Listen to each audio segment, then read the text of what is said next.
with it being less action and more story, you would think that I'm saying it was boring. But keep in mind, I said Denzel Washington was on the screen. Nothing can be boring with this man. Somebody was a hero.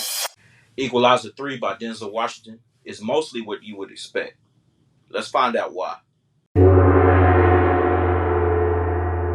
Robert McCall, or Roberto, as he likes to say. Where did this Roberto come in? What is that? It's his fake name. You know, he didn't want them to know who he was. Oh, yeah, that's right. Find him in Sicily this time. They wanted to do an international setting. By they, I mean Antoine Fuqua, who I did not know would be still directing this film. And the reason why is because it had a different feel to it. And y'all gonna have to forgive me if I just screwed his name up as well. But it had a different vibe to this film.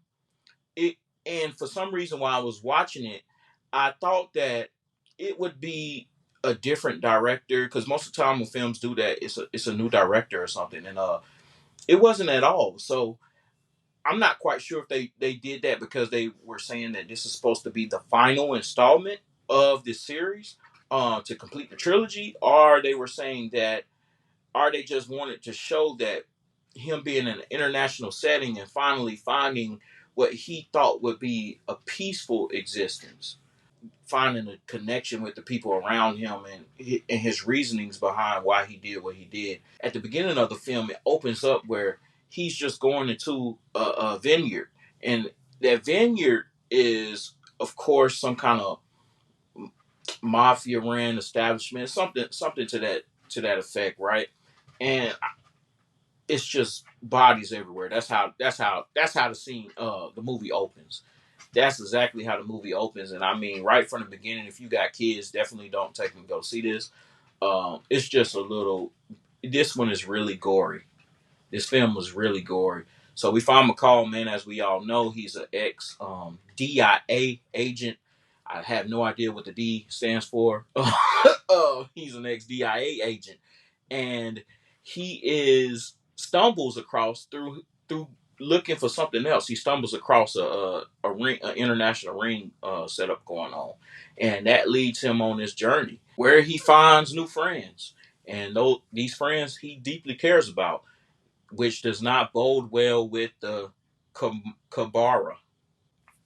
Is that right? No. Which does not bode well with the local mob. Robert asked them to leave. Of course, they refused. You guys know what happens next. Typical Equalizer. But you come here to find out one thing. Should you go see it? Of course. Go see this film. There is never a film that Denzel Washington has played in that I have not recommended or thought was a great film. And the fact that this film was a tad bit different with the emotional ties to it really brought it home. And don't get me wrong, I remember Equalizer 2. They did try to play more so on building of the relationships, but not like this one, not like this one. And I'm not saying it was over the top emotional, but there were definitely times where the film was less action and more story driven. With it being less action and more story, you would think that I'm saying it was boring. But keep in mind, I said Denzel Washington was on the screen. Nothing can be boring with this man. He is a mastermind at acting, and definitely deserving of his flowers. And don't get me wrong, we have been giving it to him. This guy is amazing, and I think that you would be very pleased with going to see this film. People who like all types of films will be very pleased with going to see this film. A lot of people were wondering if this is going to be the final installment. Antoine Fuqua and Denzel Washington had many discussions concerning that, and I'm not quite sure. It left us, and I'm not going to say whether he lived or died. I'm just simply going to say it left us with the feeling that there definitely could be more, but we also have that closure where he could probably finally find peace in whatever happened to him. I'm going to leave it like that.